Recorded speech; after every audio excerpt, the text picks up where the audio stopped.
And we say hello to Nadim Houry, Executive Director at the Arab Reform Initiative. Thank you so much for joining us here on France 24. Thank you for having me. Nadim, there's conventional war, U.S. and Israel versus Iran, and then there's, I guess, what you could call asymmetrical war, which is what is happening in Iraq and what you're in the middle of right now with that evacuation order launched by Israel on Beirut's southern suburbs and the traffic jams that have ensued, the bombings, more than 100 killed. Does it feel like two wars at once? To be honest, it feels like one large war, one large illegal war, and it's not very clear where it's going. Just to give you a sense, I mean, when we talk about Beirut's southern suburbs, we're talking about more than 500,000 people who've been given just a few hours to evacuate, and really no place to go concretely at this point. This is a country that is still reeling from the last round of violence between Hezbollah and Israel. So as you can see on the images right now, I mean, there are so many traffic jams. People have walked any public squares. People are just waiting to see what's going to happen tonight. So it's a high sense of anxiety in Beirut today, a high sense of no control, that there's international law is not applying. No one has a good sense of what will happen this evening.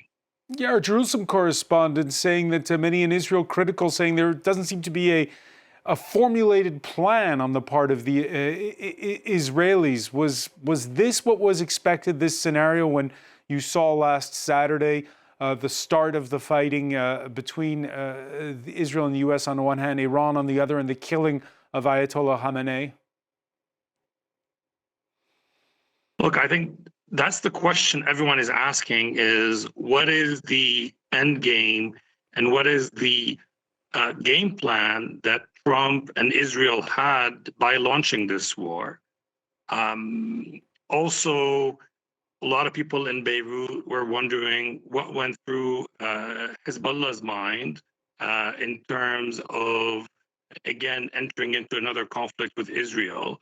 And clearly at this stage, where does Israel want to go? I mean, we heard the Israeli finance minister say that basically they're going to turn the southern suburbs of Lebanon into another Gaza. So clearly a sense of a region generally that is being run mostly by madmen that are not respecting any basic international laws. And everyone in between is getting crushed, particularly, frankly, the weakest links. And in this case, in Lebanon, we're seeing it. It's really Israel wants to exercise maximal pressure on Hezbollah by harming the Shia community. And at this point, there are no international voices, no diplomatic voices that are trying to rein in Israel. No international voices trying to rein in Israel. We've heard of some mediation efforts, France named among them. You don't see it happening in back channels? There might be a lot of back channels, but what we see on the ground is, I mean, there are scenes of, I don't want to over dramatize, and this is not my personality, but when you ask 500,000 people to leave in a couple of hours, you do see scenes of chaos, and there are very little limitations right now that we're seeing on the ground.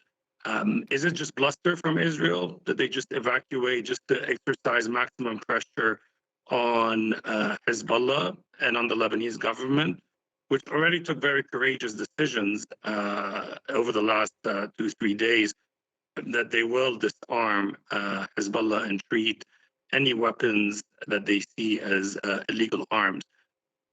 But there's if whatever France is trying to do, and I'm sure they're trying to, and we know the Lebanese president called President Macron to try to prevent the wholesale destruction of Beirut's Dahi. On the ground, we're not seeing anyone practically sanctioning Israel, threatening sanctions, threatening some leverage over Israel at this stage. Yeah, you mentioned that announcement from the Lebanese government this week ordering Hezbollah to hand in its weapons. What was your reaction when you heard that? No, this is most Lebanese, a large majority of Lebanese, and I'm one of them, want to see the monopoly of arms in the hands of the Lebanese army, and that the Lebanese state is the sole decider of war and peace issues. And we want to see Lebanon start the long road to regain its sovereignty. That decision is a continuation of a series of decisions that have been taking place over the last year and a half of the Lebanese state slowly reasserting, its authority, and that's something to be welcomed. At the same time, we all know the challenge is in the implementation. We saw it. Hezbollah has decided not to abide until now by this decision, but it will take time. The Lebanese soldiers are getting paid salary of $200 because of the economic crisis. They're being asked to deal with a number of emergencies. Meanwhile, Israel has not stopped bombing Lebanon since the ceasefire over a year and a half ago.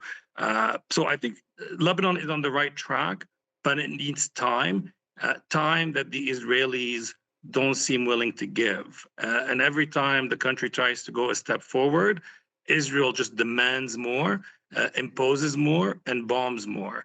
And I don't know what sort of constructive solution that can be.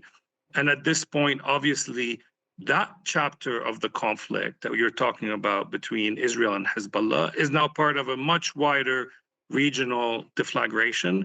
And you got to think, like, did Trump really think through all the implications of what they wanted to do at a time when the Omanis were the mediators between the Iranians and the Americans were saying negotiations were on a good track?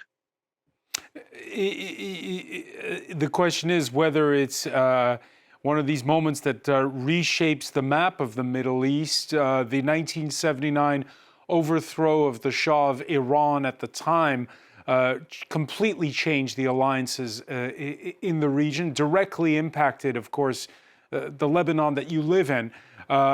Today, with what's happened in the last 6 days, and by the way, we have Donald Trump in the last hour speaking to the Reuters news agency by the telephone, saying the United States will have a role in choosing Iran's next leader. Is this one of those moments that reshapes the whole region? I mean, yes, everyone feels that this is a key moment in the region's history. What none of us can predict is whether, what the new Middle East is going to look like. I mean, this is a region that Israel tried to reshape the region in 1982 when they invaded Lebanon. The US promised a new Middle East when they invaded Iraq in 2003. None of those invasions have turned out exactly as predicted and had a lot of unintended consequences that, frankly, we're still paying the price for. So, sure, I think all of us feel this is a region on the cusp of a major change. What that change is going to be, no one really knows. And frankly, what we're hearing from the US and how they're approaching it does not necessarily indicate that there is clarity, that somehow there's going to be an easy win over Iran and its allies, and everyone gets to live happily ever after. That's not how it's looking from Lebanon. What people are anxious about is Israel about to reinvade Lebanon and stay in the country? What do you do if Israel flattens Dahi today? In addition to all the crisis we have another, 1/10 of the population that is displaced and their homes have been destroyed. This is the new Middle East that many of us on the ground fear today. And one quick final question on this. Whether or not they're going to flatten those southern suburbs in the hours that come is one question. The other is the UN peacekeepers talking about ground fighting in the south.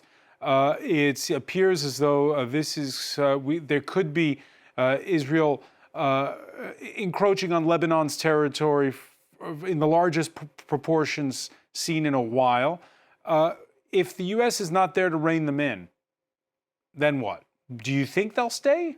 or have they learned the lessons of the past?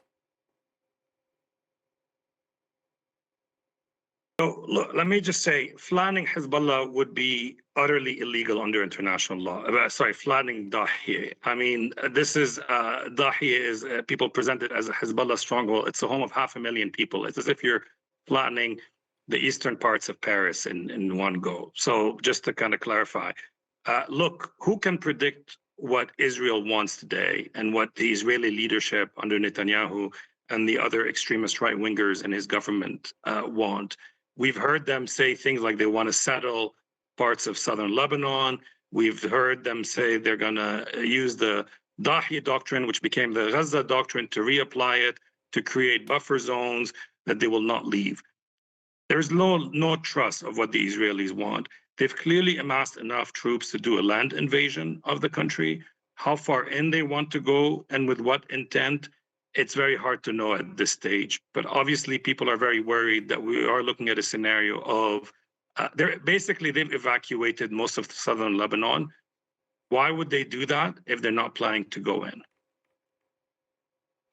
Nadim Houry, many thanks for joining us live here on France 24. Thank you.